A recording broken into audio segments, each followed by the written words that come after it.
मैं बांझ नहीं हूँ, रुला देने वाली कहानी। मुबारक हो, आपके सभी टेस्ट पॉजिटिव हैं, आप माँ बनने वाली हैं। डॉक्टर की आवाज सुनैना के दिल और दिमाग में घूम रहा था। 5 साल बाद सुनैना की जिंदगी में रोशनी भर गई। बांझ शब्द ने उसकी आत्मा तक को घायल कर दिया था। मयंक के साथ घर की ओर लौटते समय उसका दिमाग उसको अतीत की यादों में ले गया। सुनैना की शादी रतन से 6 साल पहले हुई थी। अभी 2 महीने भी नहीं बीते कि सास ने पोते पोती की रट लगानी शुरू कर दी। सुनैना ने भी उनकी बात का मान रखते हुए बच्चे के लिए अपने मन को मना लिया। देखते देखते 1 साल होने को आए, लेकिन कोई भी खुशखबरी जब सुनैना ना सुना पाई, उसकी सास ने उसको परेशान करना शुरू कर दिया। डॉक्टर के चक्कर लगने लगे, चेकअप पर चेकअप। कोई भी डॉक्टर नहीं छोड़ी होगी सास ने जहां वह सुनैना को नहीं लेकर गई।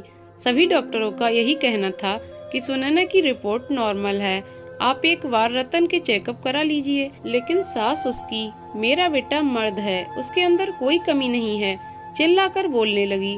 रतन भी उसी को दोष देता, डॉक्टर से चेकअप कराने को बिल्कुल भी तैयार नहीं था। सुनैना को सबके सामने बांझ घोषित कर दिया। अगर वह अपनी सच्चाई बताने की कोशिश भी करती तो सबसे यही कहते कि उसका मानसिक संतुलन खो गया है। हर समय उसके ऊपर नजर रखी जाती कि कहीं वह अपने मायके वालों को सब ना बता दे। कहते हैं कि बेटी का माँ से दिल का कनेक्शन होता है। सुनैना की माँ एक दिन बिना खबर किए सुनैना के ससुराल पहुँच गयी। अचानक आ जाने से रतन और उसकी माँ घबरा गए। अपनी बेटी की विक्षिप्त अवस्था देखकर उनका हृदय रो पड़ा। सुनैना को तुरंत अपने साथ ले आईं। घर पहुंचकर जब सुनैना ने सब बताया, उसके पिता ने तुरंत वकील को बुलाकर तलाक के लिए कागजात बनवाकर रतन के पास भेज दिया। जल्दी ही सुनैना को रतन से तलाक भी मिल गया। सुनैना को इन हालातों से निकलने में बहुत वक्त लग गया। माँ पापा बहुत कोशिश करते, लेकिन सुनैना अब किसी से कुछ नहीं कहती, चुपचाप एक कोने में बैठी रहती। सुनैना की माँ की सहेली मीरा एक पालघर चलाती थी। उसने जब सुनैना के बारे में सुना तो उसने उसे पालघर भेजने को कहा कि बच्चों के साथ रहेगी तो शायद उसका मन में घिरा अवसाद दूर हो जाए। सुनैना को लेकर उसकी माँ पालघर पहुंच गई। दूर बैठकर सुनैना बच्चों को देख रही थी। तभी 2 बच्चे आकर बोले, दीदी आप अकेली क्यों बैठे हो, चलो हम खेलते हैं। पहले सुनैना ने मना कर दिया, लेकिन सब बच्चे आकर जिद करने लगे। तभी सुनैना की माँ और मीरा आई और सुनैना को बच्चों के साथ खेलने के लिए जबरदस्ती भेज दिया। सुनैना थोड़ी ही देर में उन सभी के साथ अच्छे से खेलने लगी। घर जाते समय सब बच्चों ने वादा लिया कि अब वह रोजाना वहाँ आएगी। सुनैना बहुत खुश थी, बच्चों का साथ उसको भी अच्छा लगने लगा। धीरे धीरे सुनैना ने पालघर के सभी बच्चों और वहाँ के स्टाफ के दिलों में प्यारी सी जगह बना ली। मीरा भी सुनैना को पसंद करने लगी थी और उनके मन में उसको अपने घर की बहू बनाने का ख्याल आने लगा। मीरा का बेटा मयंक प्रोफेसर है, अपनी किताबों की दुनिया में खोया रहता, शादी के नाम से दूर भागता था। मीरा घर पहुंचकर सिर्फ सुनैना की ही बातें करती। धीरे धीरे मयंक को बिना मिले ही सुनैना से लगाव महसूस होने लगा था। मीरा भी ये बात अब समझने लगी थी। जिस दिन मीरा सुनैना की बात नहीं करती, उस दिन मयंक खुद आकर उसके बारे में पूछता। मीरा ने एक दिन मयंक को सुनैना के बारे में सब बताकर पूछा, क्या वह सुनैना को अपनी जिंदगी में जगह देगा, उसे इस घर की बहू बनाएगा। मयंक ने तुरंत हाँ कर दिया, लेकिन पहले वह सुनैना से मिलना चाहता था।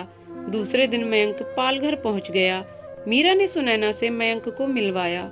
मयंक ने बिना कोई भूमिका बांधे उससे कहा, सुनैना माँ से आपके विषय में सब जान चुका हूँ, बिना मिले ही आपसे प्यार करने लगा हूँ। अगर आपकी इजाजत हो तो मैं आपकी जिंदगी का हिस्सा बनना चाहता हूँ। मयंक के प्रस्ताव को सुनकर सुनैना स्तब्ध रह गई। उसने कहा, नहीं, अब मेरी जिंदगी में किसी के लिए कोई जगह नहीं बची।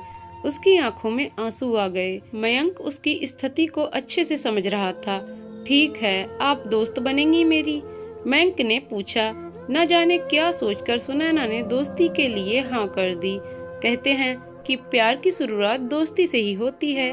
धीरे धीरे सुनैना मयंक को पसंद करने लगी और वह दिन भी आ गया जब सुनैना मयंक की हो गई। मयंक के प्यार ने सुनैना को बदल दिया। देखते देखते उनकी शादी को आज 1 साल हो गया। शाम को घर पर पार्टी रखी है। अचानक सुनैना को चक्कर आ जाता है।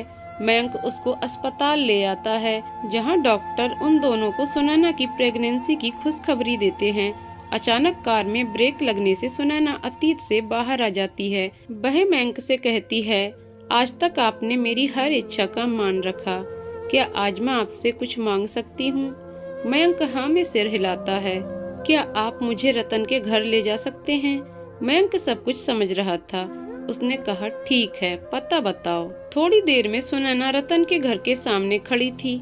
उसने देखा रतन का घर सजा हुआ है, जैसे किसी शादी की तैयारी हो रही है। मयंक के साथ वह अंदर गई। इतने सालों बाद उसको देखकर सब आश्चर्यचकित हो गए। सुनैना ने देखा रतन की सगाई की रस्म होने जा रही है। सुनैना को देखते ही रतन और उसकी माँ के होश उड़ गए। रुक जाओ यहीं, तुम्हारी हिम्मत कैसे हुई यहाँ आने की? निकल यहाँ से, बांझ कहीं की। रतन की माँ बोली। चुप, एकदम चुप, सुनैना जोर से चिल्लाई। सभी देखने लगे। लड़की वाले भी आ गए और कहने लगे, कौन है ये जो आपके ही घर में आपके ऊपर चिल्ला रही है? रतन और उसकी माँ कुछ बोलते। सुनैना ने कहा, बांझ नहीं हूँ मैं, खबरदार अगर ये शब्द दोबारा बोला। मैं नहीं, आपका बेटा रतन बांझ है। सब तरफ कानाफूसी शुरू हो गई। मेरी सारी रिपोर्ट्स आप लोगों ने उस समय नष्ट कर दी थी, लेकिन आज मेरे पास मेरी सच्चाई का पूरा सबूत है। ये है मेरे पति मयंक और मेरे हाथ में है मेरी प्रेगनेंसी की पॉजिटिव रिपोर्ट। सब तरफ सन्नाटा छा गया। अचानक जोर से आवाज आती है। सब देखते हैं कि रतन अपना गाल पकड़कर खड़ा है, क्योंकि सुनैना ने जोरदार एक थप्पड़ रतन को लगाया। आज मैंने सारे जवाब सूद समेत वापस कर दिया। तुम्हारा और तुम्हारी माँ के बुरे दिन शुरू होते हैं अब। ये कहकर सुनैना मयंक के साथ अपनी प्यारी सी दुनिया में निकल पड़ी। आज उसके सिर से, उसकी आत्मा से बांझ शब्द से मुक्ति मिल गई। तो दोस्तों, आपको कहानी कैसी लगी कमेंट करके जरूर बताएं। कहानी पसंद आई हो तो वीडियो को लाइक शेयर करें और चैनल को सब्सक्राइब करें। वीडियो को अंत तक देखने के लिए बहुत बहुत धन्यवाद दोस्तों।